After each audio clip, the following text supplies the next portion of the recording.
বদল হতে চলেছে বসিরহাটের আইএসএফ ক্যান্ডিডেট। বিশ্বস্ত সূত্রে খবর, আইএসএফ ক্যান্ডিডেট শহীদুল ইসলাম তিনি ভোটে লড়তে চাইছেন না। তার কাছে নির্দিষ্ট যুক্তি আছে। তার যুক্তি হলো তিনি শুধুমাত্র আইএসএফ এর ক্যান্ডিডেট হতে চাইছেন না, তিনি চাইছেন জোটের ক্যান্ডিডেট হতে।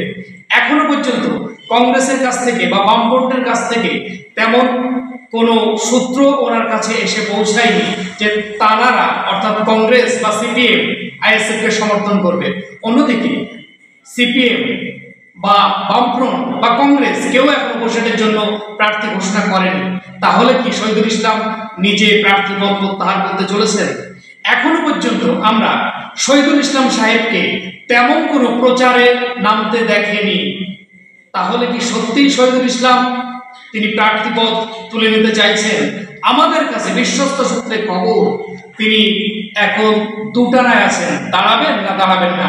যদি কংগ্রেস এবং বামফ্রন্টরা সমর্থন করে তাহলে তিনি ভোটে লড়তে রাজি আছেন। শুধুমাত্র আইএসএফ এর ক্যান্ডিডেট হিসাবে তিনি ভোটে নাও লড়তে পারেন।